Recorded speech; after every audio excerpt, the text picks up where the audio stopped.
Hello everyone, welcome to Ekam IAS academy. आप सब लोगों का स्वागत है।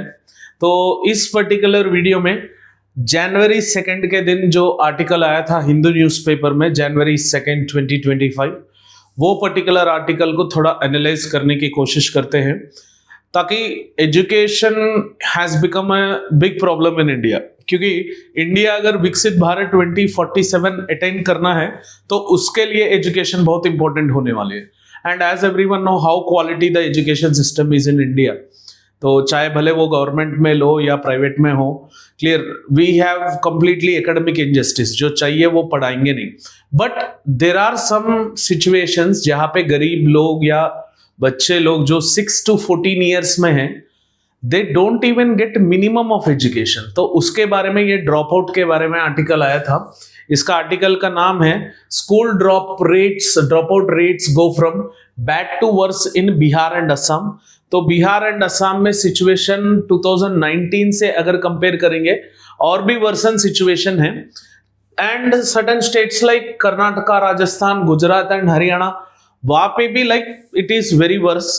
But Bihar and Assam are more worse in situations. अगर आप न्यूज़पेपर खोलेंगे, ये पर्टिकुलर टेबुलर कॉलम दिया है, बट मेरा सजेशन है आप ये टेबुलर कॉलम को ना छूने, इसमें थोड़ा बहुत फैक्ट्स पढ़ लें, है ना, ताकि आप आंसर में जब भी लिखेंगे जीएस पेपर 1 में, जीएस पेपर 2 में या एथिक्स में, जीएस पेपर 3 में, ताकि ये काम आ जाए और एसए पेपर में भी ये काम आ जाए। ठीक है, तो इस पर्टिकुलर सेगमेंट से मैं थोड़ा कंटेंट उतार के आपको बताने वाले हूँ व्हाट इज द क्रक्स। इसको थोड़ा यूपीएससी कलर देंगे एंड यूपीएससी कलर देते ही आपको पता लगेगा उसका बैकग्राउंड से क्वेश्चन आने वाले। इस पर्टिकुलर आर्टिकल से ना कुछ फैक्ट पूछेंगे, ना कौन सा ईयर में ये कैलकुलेट किया ये पूछेंगे। इसका मकसद जो है राइट टू एजुकेशन, वो मकसद के बारे में you would be getting the questions in UPSC. तो मूविंग फर्दर अगर हम देखेंगे, यही आर्टिकल का नाम है, तो इसमें भी हम पढ़ने वाले हैं लाइक ये पढ़ना ही क्यों। Because education is very important building block for country to become. मतलब एक कंट्री अगर डेवलपिंग से डेवलप्ड जा रहा है, उसके लिए education would be making the greatest platform. इसीलिए ये आर्टिकल पढ़ना बहुत जरूरी है। एंड इस पर्टिकुलर आर्टिकल में हम राइट टू एजुकेशन का देखेंगे, कैसे हुआ, क्या हुआ, उसका बैकग्राउंड क्या है, उसका अमेंडमेंट्स क्या है। एंड थोड़ा बहुत फैक्ट्स मैंने स्क्वीज किया था वो आर्टिकल से, सेम एज इट इज वहां से कॉपी पेस्ट किया था। थोड़ा बहुत फैक्ट्स जो आपको याद रहना है, that we are going to discuss. And reasons क्या है इस ड्रॉप आउट्स का, ये तो हिंदू न्यूज़पेपर में दिया नहीं, बट मैंने थोड़ा बहुत एनालाइज कर लिया था। I have searched some articles why this particular drop outs would be more exclusively in this particular state. वो थोड़ा बहुत देखते हैं। And what can be done, हम कर क्या सकते, this is what we are going to focus in this particular article. तो आगे जाएंगे राइट टू एजुकेशन के बारे में। तो ये है साल 1993 में। ये 1993 में क्या हुआ, there was a case in front of Supreme Court and उस केस का नाम है case of Unni Krishnan versus state of Andhra Pradesh. तो उस पर्टिकुलर हियरिंग में, post that hearing, Supreme Court has ruled that the citizen of country have a fundamental right to education. इससे पहले supreme court कभी कहा नहीं वैसे, बट ओनली मतलब इनडायरेक्टली बोला होगा, बट रिटन रिकॉर्ड में we did not had this right to education as such. मतलब सिटीजन ऑफ इंडिया के लिए राइट टू एजुकेशन है कि नहीं, this is most important discussion. पहले चर्चे हुए थे बिफोर 1993, बहुत सारे चर्चे हुए थे। 1967 में एक चर्चा हुआ था, 1978 में चर्चा हुआ था, 1987 में चर्चा हुआ था। बट सुप्रीम कोर्ट कभी भी ये लिख के नहीं दिया दैट राइट टू एजुकेशन जो है, that particular right to education is a part of the fundamental right. So उसके बाद में सुप्रीम कोर्ट ने ये बोला that it flows in article 21 itself. मतलब ये राइट टू लाइफ में एक पार्ट है and right to education until 14 years. मतलब Supreme Court did not upheld about the higher education और ग्रेजुएशन। तो it has uphold that the right to education shall continue until this particular 14 years का segment. तो तुरंत after that 1993 वाला decision of the supreme court, 2002 में हमें constitutional amendment लाया गया था। As you know, Constitutional Amendment Act can be brought without disturbing the basic structure of Indian Constitution. तो ये 86th कॉन्स्टिट्यूशनल अमेंडमेंट एक्ट 2002 में लाया गया था। इस पर्टिकुलर एक्ट से हमने क्या किया, जो हमारे पास आर्टिकल 21 है उसमें और एक इंसर्शन किया गया था, that is article 21। So we have introduced article 21 into this particular segment. So fundamental right में ये चेंज लाया गया था। इस प्रोविजन का एक बार सुन लो, व्हाट इज आर्टिकल 21 है। द स्टेट शेल, सही सही सुन लो थोड़ा, the state shall provide free and compulsory education to all children of age between 6 to 14 years। This is article 21 which we have. Clear? तो इसमें जैसे 86th कॉन्स्टिट्यूशनल अमेंडमेंट एक्ट 2002 में it is not only the fundamental right और provision has been included in fundamental right, ये बहुत सारे लोगों को पता नहीं है। थोड़ा बहुत चेंज डीपीएसपी में भी लाया था। डीपीएसपी में इंसर्शन क्या था, there was a substitution of a new article for article 45। ये बोलना है कि state shall endeavour to provide early childhood care. So ये अर्ली चाइल्डहुड केयर जो है and education for all children until the complete of age of 6 years।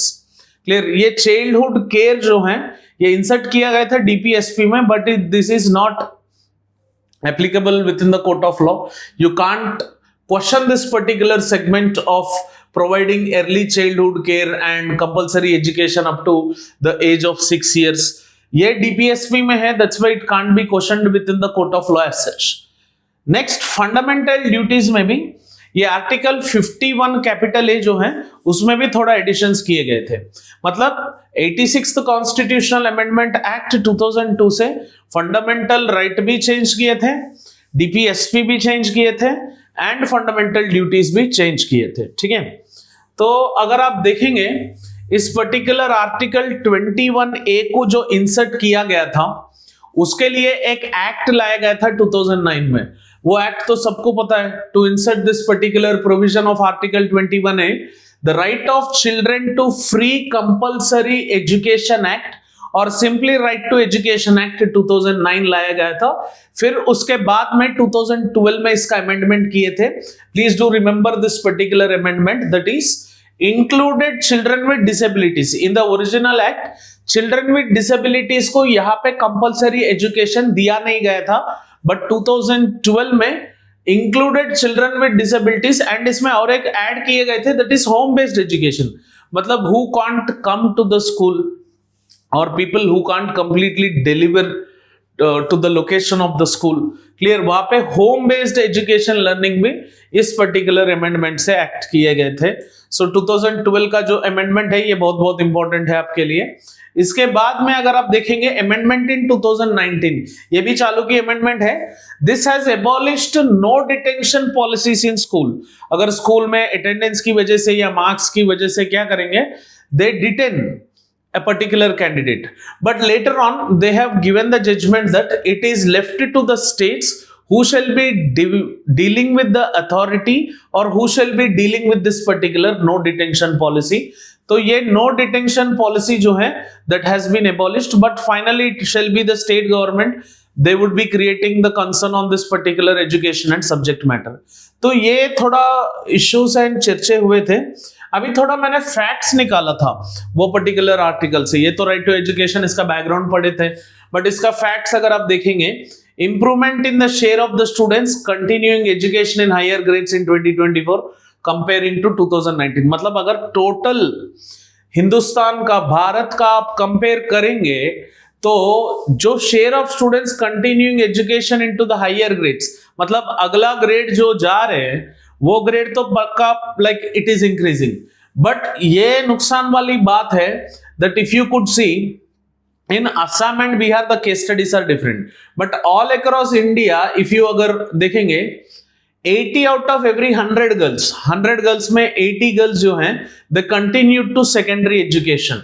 Earlier 2019 के census में वो 73.5 कुछ था, ये थोड़ा बड़ा था, एंड 77.2 इन 2024। अर्लियर 2019 में 72.4 था। ये बॉयज हैं, ये गर्ल्स हैं, तो ये फिगर्स थोड़ा बहुत याद रख लो। Almost similar, girls and boys they have increased to this particular extent, but Bihar and Assam they have shown worse situation Karnataka, Rajasthan, Gujarat and Haryana भी like they have shown the worsen situations. Clear? तो reasons क्या हो सकता है इसमें, like if you could see Bihar, Assam, Karnataka, Rajasthan, Gujarat, Haryana, इस particular states में people generally don't go for agriculture, rather don't go for education, rather they go to agricultural fields to work in lieu of work। तो ये एक ट्रेडिशनल रीजन हो सकता है।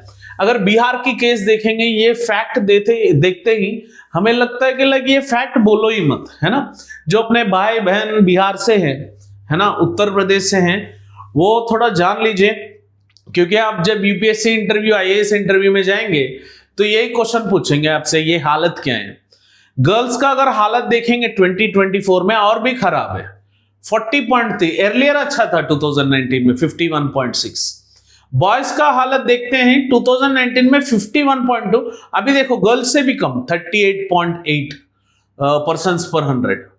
Kerala and Tamil Nadu, ये बिहार का तो ऐसा ही केस स्टडी है, बट अगर आप देखेंगे Kerala and Tamil Nadu figures have improved. अगर केरला एंड तमिलनाडु का देखेंगे, अपर प्राइमरी का अगर केस स्टडी देखें, boys have improved from 99.6 to 100, girls 100/100 earlier भी था, अभी भी 100/100, बट थोड़ा सेकेंडरी एजुकेशन में दिक्कत आ रही है इस पर्टिकुलर तमिलनाडु में।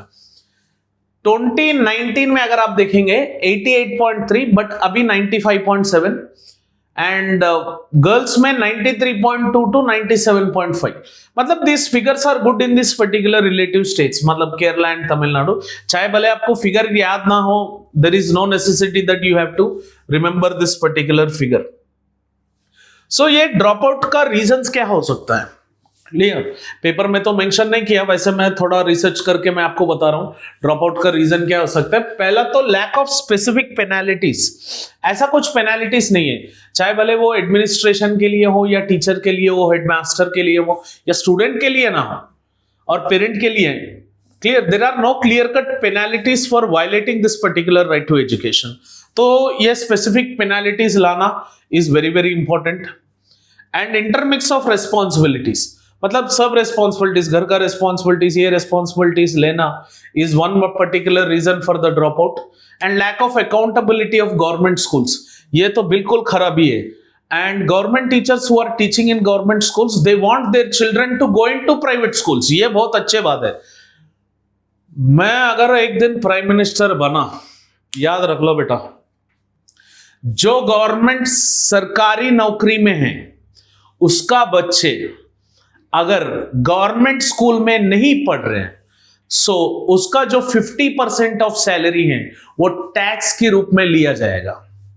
This is what the stand I am going to take on record. I would be, अगर मेरे पास पावर हो, खास मेरे स्टूडेंट के पास जो भी आईएएस बनेंगे, आईपीएस बनेंगे, उसके साथ कराऊंगा। बट एक दिन अगर मैं कर सकूंगा, पक्का ये करूंगा, जो भी सरकारी नौकरी में है उसका बच्चे जो है they have to go to the schooling in government school itself. ये जब देश में लागू करेंगे तब जाके देश बदलेगा, तब जाके गवर्नमेंट स्कूल बदलेंगे। गवर्नमेंट स्कूल का हालत बिगड़ा हुआ हालत है ना। जितने भी MP MLA who are drawing the money from the fund which have been given as a taxation to the government, सब लोगों को ये रूल अप्लीकेबल है। आपके घर में जितने भी बच्चे हैं, try to make them to sit in the government schools, तब जाके देश बदलेगा। ठीक है? So conflict with other rights, minority schools are not exempt from this particular provision, ये थोड़ा मसले वाली बात है। And multi grade teaching, 2, 3, 4, 5, 6 class के लिए एक टीचर, 7, 8, 9 के लिए एक टीचर, 10 एक टीचर, 11, 12 एक टीचर। तो ये मल्टी ग्रेड टीचिंग की वजह से मतलब बच्चे आने का वो भी नहीं करेंगे, and also there is no efficient output. So हम कर क्या सकते हैं? पहला है पार्टिसिपेटरी एंड रिस्पॉन्सिबल मैनेजमेंट। अच्छे से मैनेज करें, पार्टिसिपेशन को इंक्रीज करें। चाहे खुद headmaster and teachers who are government teachers, they want students to not come, so that अगर वो आएंगे ये लोग पढ़ाना पड़ेगा। ये लोग सिर्फ साइन मारेंगे, सिर्फ जाएंगे खेतों में काम देख लेंगे या कुछ और बिजनेस कर लेंगे। That's the reason why they don't want people to participate in this. ये एक है, पार्टिसिपेटरी एंड रिस्पॉन्सिबल मैनेजमेंट होनी चाहिए।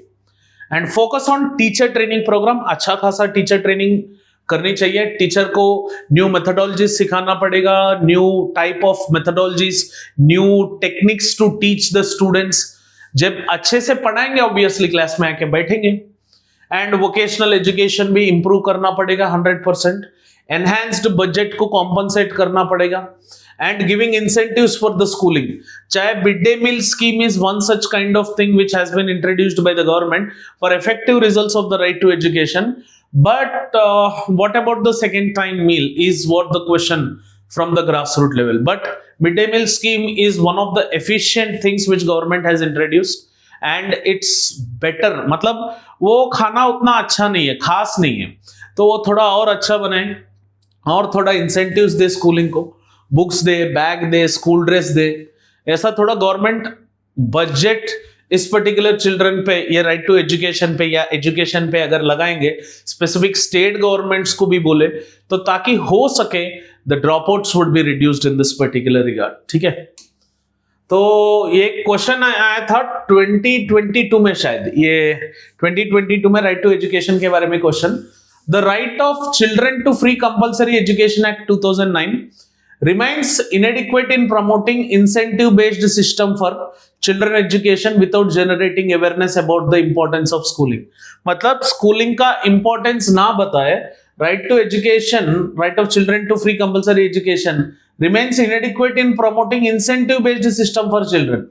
मतलब विदाउट जनरेटिंग अवेयरनेस ये कुछ काम का नहीं है। दैट्स व्हाई पहले you have to generate awareness, उसके बाद में ऐसा एक्ट अगर लागू करेंगे, उसका अमेंडमेंट करेंगे, उसका जाके फायदा होगा। ठीक है, तो इसका आंसर लिखने की कोशिश करिए, थोड़ा पढ़िए इसके बारे में, आंसर लिखने की कोशिश करिए। अगर और कोई भी टॉपिक में आपको डाउट हो, आप नीचे कमेंट सेक्शन में डाल सकते हैं ताकि मैं उसके ऊपर भी वीडियो बना सकूं एंड मैं आपका प्रिपरेशन में साथ साथ आपका हाथ पकड़ के साथ साथ मैं आपके साथ रह सकूं। जो भी कॉन्सेप्ट आपके लिए डिफिकल्टी है, चाहे भले वो कोई भी सब्जेक्ट से हो, you can just comment in the comment section so that मैं उसके ऊपर वीडियो बनाऊंगा ताकि वो पर्टिकुलर कंटेंट आपके लिए इजी हो। ठीक है, thank you for watching this video, have an awesome day, जय हिंद।